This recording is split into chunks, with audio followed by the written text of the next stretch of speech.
What's up, friends? This is episode 2 of the Wedding Video Boss podcast.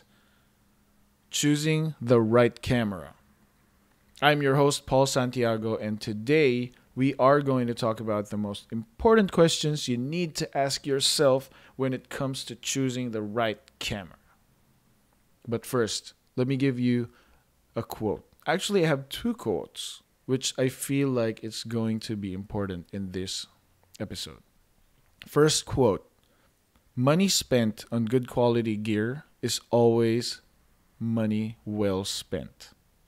That's Tahir Shah, In Search of King Solomon's Mine. Beautiful. Second quote: the less gear you use, the more you grow as a photographer.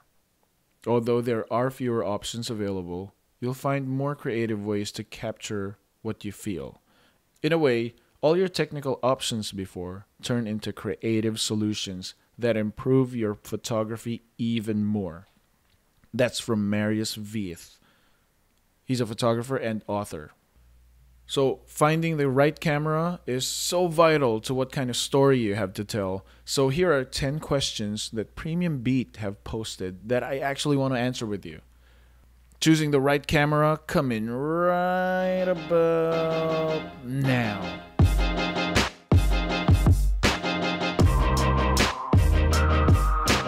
Okay, let's get to it. Question number 1. Lens options. I think it's important to consider the quality of the lenses. If there's third-party lenses available for the camera, the prices of the lenses. All of these things I'm going to put in the detail box just so you could check it out. But the best lenses to consider are the Rokinon 35mm, the Canon 50mm 1.8. It's called the Nifty 50. The Sigma 18 to 35mm 1.8. And the Rokinon CineLens 85mm 1.5 lens. We're going to talk about these in another episode. But the kinds of lenses that are there are fisheye lenses, wide angle, standard prime, zoom, telephoto, and macro lenses. And if you have any questions, just feel free to shoot me an email or just wait for the other episodes that are coming right up. Question number 2, dynamic range. I just realized these don't sound like questions because I cut them up instead of like, what is the dynamic range? I removed it. So now it's dynamic range. So I'll just say it like that, right? Okay. Number 2, dynamic range. We don't really spend too much time on filters and adjustments unless the white balance is off or it's really dark or anything like that. I and my team, we like to work with real colors.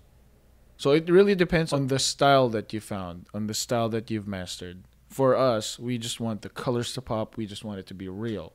Dynamic range, for those of you who don't know what it is, it's essentially the camera's ability to capture both light and dark areas at the same time. So you'll see like sometimes there's a shot where everything's like super white in the background, overexposed. So if the dynamic range is way better, then there's more detail. The higher the number, the better the camera's ability to capture contrasted images. So a good camera will typically have a dynamic range of about 12 stops or higher. I'll talk about these in the next episodes. I'm just going to go through all the questions that you need to consider and then I'll put them in the show notes. Number 3, low light capabilities. So this is kind of like important because, especially for the reception part of the wedding, it's usually dark. We bring lights with us, so we don't really need a really good low light camera, but it's not bad to have. Especially for the high-end weddings, there are planners who don't like light. Whenever there's like candles everywhere, they always tell us, I don't like the light. Turn your lights off. The bride wants romantic, candlelit, and I usually tell her, no. But just in case, having these cameras that are really good at low light is going to save you time and money. Going to make you smile. Okay, question number 4. Recording format. Right now, the trends are HD and 4K. This is a little controversial for us because whenever we do weddings, we film everything in HD. We don't really shoot 4K unless a client pays extra for it. Personally, I'd rather shoot in HD because it saves me disk space and it saves me editing time. But there are videographers there who'd rather shoot in 4K, so the cameras they choose have 4K. So when it comes to recording footage, the file format will determine how much control you'll have over the footage in post-production. Recording format for us, our cameras record in MP3. We use Canon cameras, so our cameras are always MP3. There are cameras that could do AVC HD, but ours is H.264. You could research on that a little bit more if you want. But there's a big difference between those two. I'm not going to get into it, but I'd rather do the H.264 recording format because we use Macs. Well, the PCs too open it up easier. I guess it just depends on what you prefer. Number 5, camera's longevity. So I read this question as not only the durability, but also the resale value.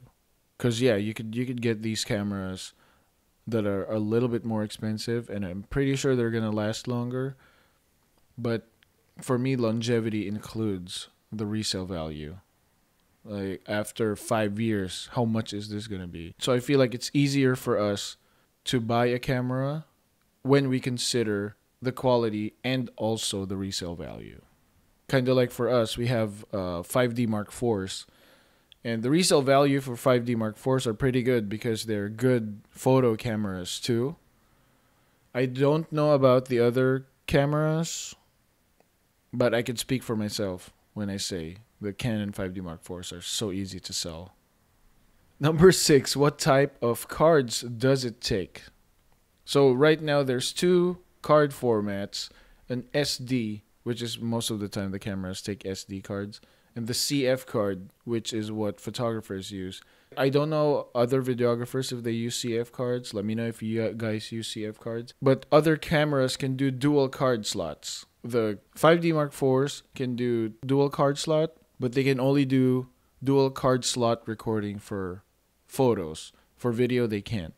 The Canon C100 Mark II, on the other hand, could do dual slot recording, which is beautiful because with video, once an SD card gets corrupted, it's so hard to retrieve the footage. It's not like with photos that you could just plug it in and retrieve everything easily. With video, it's so tricky.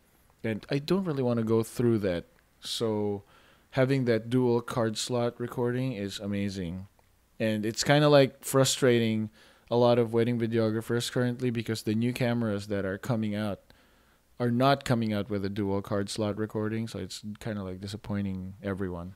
Number 7, is it practical for my shooting situations? So for us, we shoot with monopods most of the time. So having a camera that's small enough and discreet enough to use is perfect for us because we don't want to be carrying this big camera. If there's one thing I hate being in the shot of the photographer. So if I'm in the shot, at least I have a small camera that I just look like a guest and not a TV crew. You know what I'm saying? So number 8, what is the audio situation?